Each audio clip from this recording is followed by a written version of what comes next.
que se tem, por exemplo, quando se pensa monergismo, há uma salvação, só que essa salvação tem uma cooperação entre Deus e o ser humano. Ok, o sinergismo. Esse é o sinergismo. O sinergismo. Em relação ao monergismo, Deus é exclusivamente o autor da salvação, sem participação humana, mas há em Calvino, inclusive nas Institutas, pontos em que ele diz que há a responsabilidade humana em resposta ao chamamento. Como que vocês interpretam isso? Qual é o ponto crucial que há essa divergência? Cara, é uma linha, a questão soteriológica é uma questão, e a divisão é uma questão de uma linha muito tênue, né? Principalmente quando você fala de monergismo, que é o que o calvinismo entende, né, como Deus sendo o único responsável pela sua salvação e pela sua perdição. Deus, no começo dos tempos, antes do começo dos tempos, ele já predestinou todos os seres humanos, até o final dos tempos, aqueles que serão salvos e aqueles que não serão salvos. Então, os protestantes calvinistas falam que Deus criou vasos de guerra para serem glorificados e vasos para serem quebrados. Eles usam até essa questão do termo. O arminianismo, ele entra um pouco nesse contraponto. Ele pega um pezinho um pouco no monergismo e um pouquinho o pé no sinergismo de entendimento apostólico. Quando nós entendemos, quando eu não falo pela Igreja Católica, mas eu falo do que a Igreja Católica prega. Né? O que eles interpretam daquele texto paulino de Efésios, capítulo 2, versículo 8, se não me engano, que fala que nós somos salvos pela graça, mediante a fé, e não por causa de obras. Eles entendem, primeira questão, que eles entendem que há um contraponto ali contra a carta de Tiago, né? E eles entendem que somos salvos pela graça de Deus, mediante a fé. Então, como até o próprio irmão colocou agora há pouco aí, que eu estava tentando entrar, mas estava escutando alguns pedaços do que ele falou, de crer não é somente crer, né? O crer é algo mais, não é só, não é uma crença estática, né? Você tem que fazer isso ser uma ação na sua vida, né? Tem que ter um estado de conversão de todas as suas atitudes. E para o protestante, para alguns protestantes, eles entendem que não precisa, né? Somente crer. Então, dentro do cristianismo, depois da Reforma Protestante de 1517, cara, se criaram vários tipos de soteriologia. Tá? Porque até então só existia uma só, que era justamente o sinergismo, a qual se entende que Deus, nós somos salvos pela graça. Ninguém mereceu ser salvo. Até mesmo Maria, que para nós no catolicismo é a pessoa mais pura que já pisou nessa terra, tirando o seu próprio filho Jesus Cristo, porque para receber Deus no seu ventre tinha que ser uma pessoa pura, física e espiritualmente, e para cuidar dele, né? Porque ela foi a grande tutora de Cristo até a sua maioridade, a partir dos 13 anos religiosos, e a sua maioridade realmente a partir dos 30 anos. Até Maria, no Magnificat, quando ela fala lá em Lucas com Isabel, sua parenta, ela declama um texto da tradição, né, que é maravilhoso, que ela fala que ela encontrou graça em Deus, o seu Salvador. Então, ela mesma reconhece que ela precisava ser salva, porque ninguém merece a salvação. Somos salvos pela graça, pelo amor e misericórdia de Deus, e mediante a nossa fé. Se não tivermos fé, e não é aquela fé estática, não é aquela fé que a gente coloca na gaveta, se tivermos fé, seremos salvos. Você falou de um texto de Marcos 16:16, agora há pouco. Todo aquele que crer e for batizado será salvo, mas aquele que não crer não será salvo. Então, nesse texto, Marcos fala que Cristo colocou duas condições, principalmente para ser salvo, né? Crer e ser batizado. Mas a principal condição é crer. Mas crer até o diabo crer. Conhece a Bíblia melhor que qualquer um. E o próprio texto bíblico de Mateus, ele cita que o diabo tentou Cristo com a Torá. E Cristo respondeu com Deuteronômio várias vezes para ele, né? Era Torá com Torá. Era um debate bíblico, um debate da lei judaica entre os dois. Então ele conhece a Bíblia melhor que todos nós. Não sei se eu respondi sua pergunta. Respondeu, Né? sim.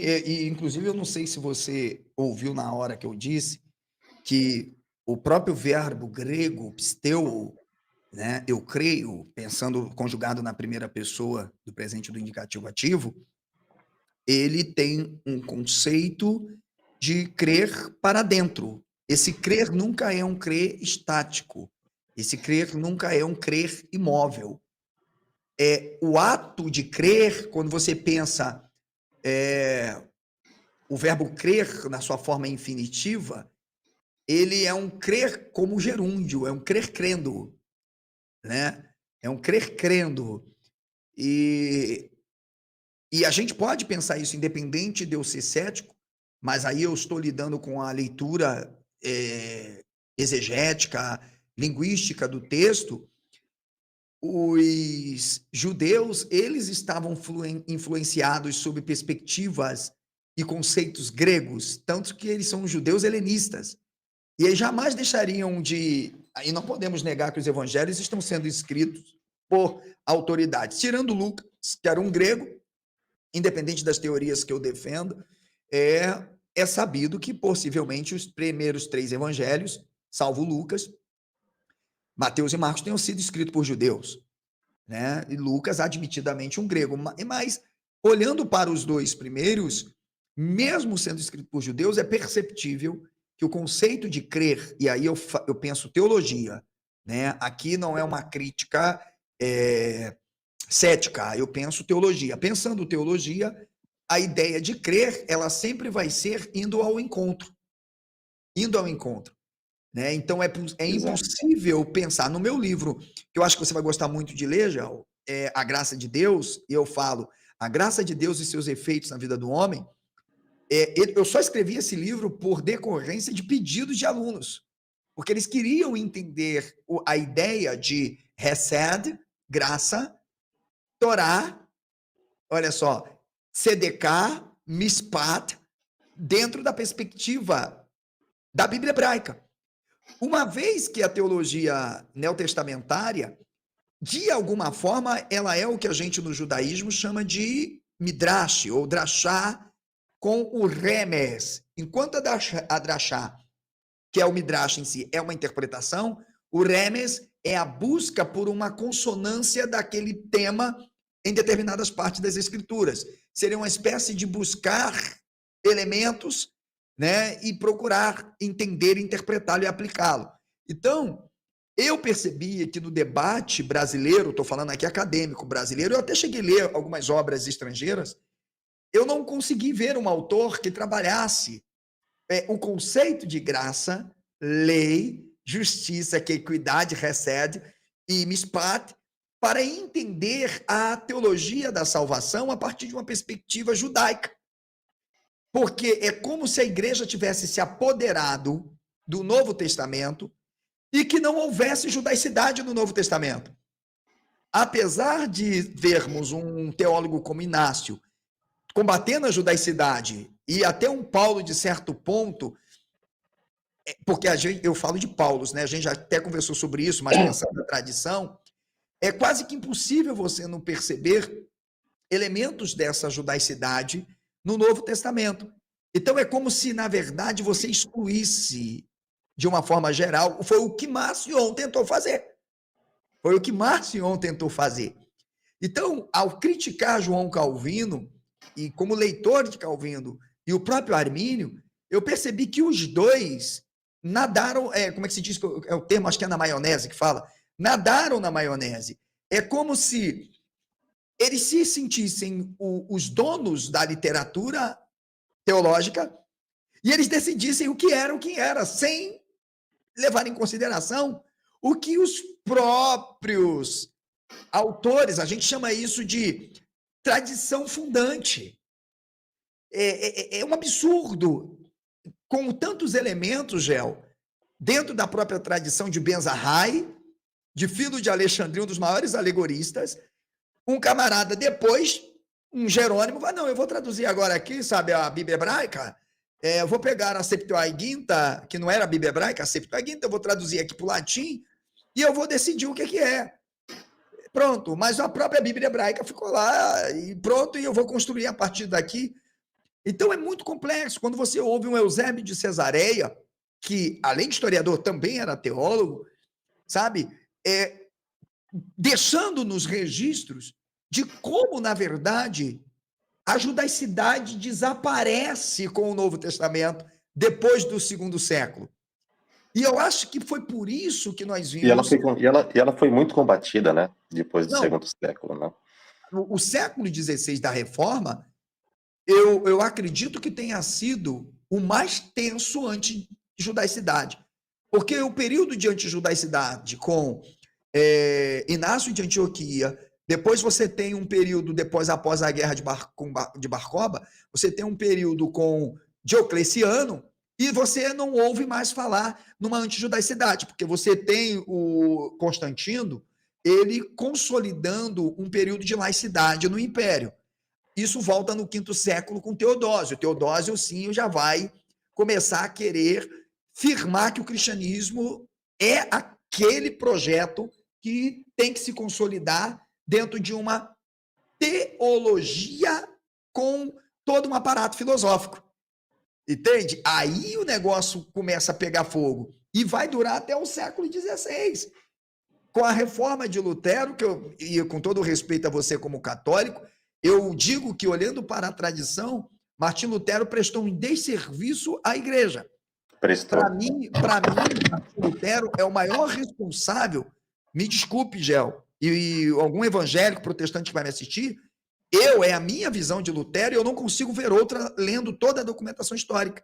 Se o cristianismo, até o século XV, XVI, antes da reforma, ele tivesse se mantido ali, talvez nós não teríamos isso que nós temos hoje. Um denominacionalismo, um fragmentismo muito claro. Relativismo. Um auto-relativismo sobre todas as coisas. Você não consegue definir hoje o que é cristianismo, do ponto de vista dessa heterogeneidade com que o cristianismo se apresenta. Você olha, agora tem uma coisa, quando você olha para a Igreja Católica, mesmo com alguns movimentos dissidentes carismáticos, quando você olha para os postulados, são os mesmos. São os mesmos. E aí você olha para o protestantismo, o que é que você tem? Me desculpe, meu irmão, uma desgraça, porque o que você encontra são incertezas, incoerências e incongruências. Porque aí eu digo, quem foi o responsável? Foi Lutero. Porque o primeiro papel dele não foi só as teses, foi a tradução suposta popular. Quando ele diz, não, os textos não podem ser interpretados sob a perspectiva de uma tradição dominante, fundante, que eram os padres. Ele diz, cada um pode interpretar da forma como ele convém. Cada um pode interpretar o texto do jeito que quiser e aplicá-los à sua própria realidade. Ou seja, eu penso que a caneca é azul e dane-se o gel, a caneca é azul. Eu penso que a caneca é preta, eu interpreto desse jeito, porque o texto vai ser aquilo que o indivíduo, nesse encontro, considerar que seja. Então, quando eu falo isso, eu falo e digo que é algo até que irrefutável. Lutero foi o maior responsável para que o cristianismo se tornasse isso que a gente está vendo, onde há descredibilidade moral absurda, onde o clericalismo já não é mais respeitado, visto. A igreja, num todo, sobretudo a católica, perdeu sua autoridade, onde você tem pastor evangélico querendo ensinar a Bíblia para padre. Você tem teólogo dizendo que a Bíblia não é um produto da Igreja Católica. Então, assim, você ouve certos absurdos, é como se tivesse uma Bíblia de Lutero e uma Bíblia da Igreja Católica. Eu assisti um vídeo, eu vou te passar a fala agora, de um pastor aí, que eu não vou nem dar nome desse cara, que eu tenho um nojo dele, absurdo, quando ele teve coragem de dizer, não, Porque a Bíblia nunca foi de domínio e propriedade da Igreja Católica. Cara, se hoje existe Bíblia, Novo Testamento, sobretudo, e até o Antigo Testamento, agradeça a Igreja Católica. Agradeça Constantino, que fomentou um trabalho para Constantinopla, decidiu que se traduzisse o que Alexandre tinha feito lá com a Bíblia hebraica. Constantino falou, vamos trazer agora para cá. E preservou. Veja, enquanto a Igreja Católica mantinha, Gel, as cópias, os processos de traduções dos textos nos scriptorium, havia homogeneidade da Igreja Católica. Mas só foi Lutero dizer, não, agora a gente vai dar uma Bíblia para o povo, e hoje está isso aí. Onde, na verdade, você não vê nem Bíblia mais. Não existe Bíblia mais nos cultos, não existe Bíblia mais dentro de muitas igrejas. Entendeu? Eu interpreto que o problema não foi dar a Bíblia para o povo. A questão foi apresentar o texto para o povo e falar, leem, interpretem conforme o Espírito Santo vai falar com vocês. Então, vocês agora são senhores de si mesmo. Porque essa busca da centralidade, tirar Deus do centro e tornar a sociedade não mais teocêntrica, como era na Idade Média, né? Que a Idade Média foi de 476, com a queda do Ocidente, do Império Romano do Ocidente, até 1473, quando caiu Constantinopla pelos turcos otomanos. E logo depois, já entrou o relativismo, porque o relativismo nós temos o iluminismo e antes do iluminismo nós temos o renascentismo. A renascência, ela veio de contraponto a tudo que foi construído na Idade Média. Inclusive, os termos sobre Idade das Trevas, que é uma grande mentira da Idade Média, foi um termo usado pelo renascentismo, pela aqueles da Renascência, para querer tirar o crédito do que era a Igreja Católica. Porque em todo o aspecto da vida humana, no período chamado Idade Média, a igreja, o evangelho estava lá inserido. Era no estudo, era nos hospitais, eram nas guerras, eram nas negociações, eram na riqueza, era na pobreza, era na cura da doença. Tudo tinha a mão da Igreja Católica. Tudo tinha a mão do cristianismo. Então, a Renascença ela veio para tirar justamente isso. É lógico que a Idade Média existiram enormes problemas, como a peste, por exemplo, né, as grandes guerras, mas os hospitais foram criados na época da Idade Média. A maioria das grandes universidades europeias foram criadas na Idade Média. As grandes igrejas, a beleza arquitetônica, a cura das doenças, a formação geopolítica da Europa e do mundo ocidental naquela época, tudo se passou nesse período chamado Idade Média. Então, o renascentismo veio para querer destruir tudo isso, relativizando tudo e tirando Deus do centro e querendo colocar o homem no seu lugar. Então, a vida do Ocidente deixaria de ser teocêntrica para ser antropocêntrica. E uma resposta disso, na verdade, uma consequência disso, veio o relativismo religioso, com Martim Lutero, que, na minha humilde opinião, ele foi apenas uma pessoa usada por Erasmo de Roterdã e por outras pessoas cultas daquela época. Angel, mas você não acha que, assim, do ponto de vista do que a gente tem, desde o quarto século até ali o século XV, aproximadamente, rompendo o período renascentista, que algumas críticas dos humanistas da Renascença não são justas? Por exemplo, você tem um período total de controle e até desumano, cruzadas, você tem a violação da propriedade privada e o domínio geral da igreja sobre os patrimônios do campesinato, entende? Você tem uma exploração, e é coisa que a gente não pode negar, da própria igreja sobre os feudos em relação até os produtores e donos de terra. E, assim, você pode... Eu até concordo com você, pensando uma teologia moral. Agora, pensando o aspecto sociológico, Ogel, o humanismo renascentista procurou defender a dignidade do ser humano. O renascentismo cristão procurou, inclusive, não fazer um revisionismo, mas exigir que se retornasse aos estudos mais propriamente das fontes originais que estavam sendo guardadas pela própria igreja, como eu falei, da questão da acessibilidade ou não, que eu critiquei em relação a Lutero. Concordo que o Erasmo de Roterdã, tanto que o Erasmo ele se tornou um inimigo de Westcott e Hort no século XIX, o Erasmo vai sofrer, no meu livro, O que Fizeram com a Bíblia, eu trago, inclusive, The Life, que é uma obra do Westcott e Hort, quando eles vão dizer que o texto de Erasmo de Roterdã tinha sido um dos piores textos já produzido, que desvirtuava praticamente os pressupostos fundamentais da fé, Westcott e Hort. Então, assim, o período renascentista, de alguma forma, também procurou fazer uma crítica à própria igreja com relação aos estudos. Por exemplo, exigindo que a Bíblia fosse mais lida a partir da sua língua materna, como, por exemplo, o grego e o hebraico, em vez da própria Vulgata, como a igreja queria. Alessandro, eu acho que às vezes a gente confunde um pouco o período iluminista com o renascentista, porque durante ainda o renascentismo, ainda não existia a Bíblia impressa, né? A Bíblia não, mas haviam textos, cópias de cópias, tanto que o próprio o próprio Eusébio de Cesareia, ele vai dizer que já haviam rolos sendo produzidos. Já havia, por exemplo, a gente vai chamar o cânon do Novo Testamento.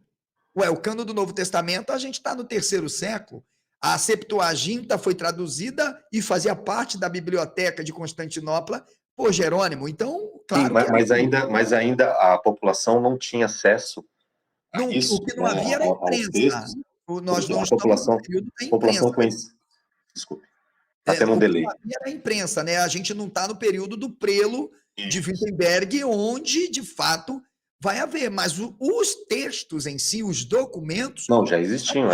Nós tínhamos o Códice Vaticano, nós tínhamos o Códice Alexandrino, entende? O Códice Muratoriano. Então, a gente já tinha... Tanto que são esses códices, no meu livro, O que Fizeram com a Bíblia, eu explico. São esses códices que, na verdade, serão revisitados e que vai gerar tudo isso aí, entende? Quando, por exemplo, os renascentistas exigem a volta e o exame das escrituras a partir do original, é porque a igreja estava monopolizando a teologia com base só na Vulgata. Então, ou seja, eu não estou dizendo para você, veja, eu concordo no que você diz em relação à teologia moral. Fato, os renascentistas trouxeram uma forma de interpretar a própria sociedade, a própria história, por meio da representação artística. Começa a se pensar na arte de uma forma mais profana, vulgar, vamos dizer assim, vai afetando bastante. Exato. Nesse aspecto, eu concordo absolutamente com o que você disse.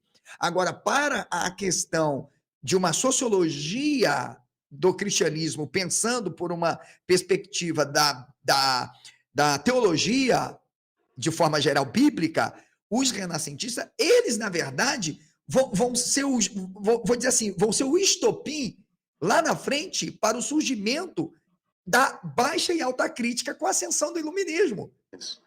Exato. Pode continuar, é só nesse ponto que eu precisava fazer esse adendo. Então, a Idade Média, é lógico que na Idade Média existiram enormes problemas, e é óbvio que a questão do clero, em algumas regiões, em algumas épocas, e foi por isso que Martim Lutero ele protestou bastante, inclusive naquele período, tinham problemas enormes, né? Dentro da própria história da Igreja Católica, na Idade Média, existiram momentos que tivemos 3 papas ao mesmo tempo, né? Que um saía, outro, e existiam santos da Igreja, 2 santos reconhecidos da Igreja, que um aceitava um como papa e o outro aceitava o outro como papa. Né? Até que, eu não me recordo agora qual que é o papa, até que o papa foi eleito e falou, não, chega com tudo isso, você não é papa, você agora tem que centralizar numa pessoa só, senão a igreja vai acabar se desfragmentando. Né? Isso ainda lá antes antes do rompimento, né, da cisma do Ocidente com a Igreja Ortodoxa em 1054, isso bem antes ainda. Tá? Então é óbvio que existiram enormes problemas, mas a pintura desfocada, essa imagem que se tem da Idade Média pintada pelo renascentismo é uma mentira, porque é óbvio que o renascentismo ele trouxe uma perspectiva mais humana para as causas naturais, para a relação humana, ele elevou o ser humano. De certo momento, de certo ponto de vista sociológico, isso foi bom. Mas, Foi no porque certo teve um ponto de conceito de vista tempo, né? espiritual, isso não foi, porque relativizou muitas coisas. E é como se fosse um tratado da relativização ao ponto que chegou a Reforma Protestante e depois, logo em seguida, veio o Iluminismo. Porque o renascentismo, ele tirou o crédito da igreja. Sim, O Iluminismo, ele tirou o Contra-Reforma. crédito da revelação. Então, agora a gente tira a importância da igreja na vida dos seres humanos. Então, cada um está em várias igrejas. E se não está bem nessa, vai para outra agora. Então, tiramos o ser humano da igreja principal. E depois o iluminismo, ele tira a perspectiva da revelação divina. Então, tiramos a base e agora tiramos a fé.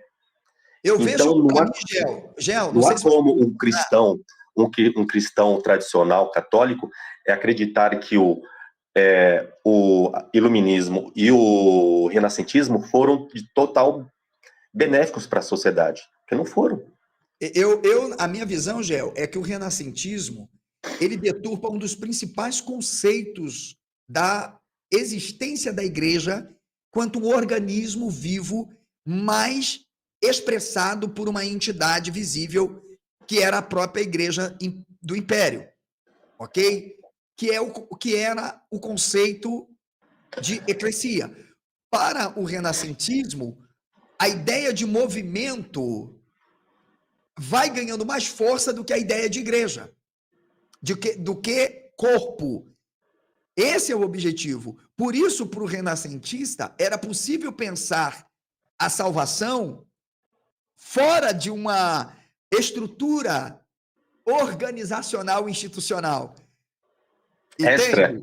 Extra ecclesia nulla salus, né? Que é um dogma da Igreja Católica, né? Fora da Igreja Católica Ortodoxa. Fora da Igreja não existe salvação. E esse dogma, como ele foi colocado, ele não se fala explicitamente da entidade religiosa, mas sim do corpo de Cristo, como igreja. Então, nós somos igreja. Eu não sou, você não é. Mas nós somos eclésia. Ok? E com o relativismo desse período que nós citamos, nós deixamos de ser igreja para eu ser igreja. Deus vive em mim e não no templo.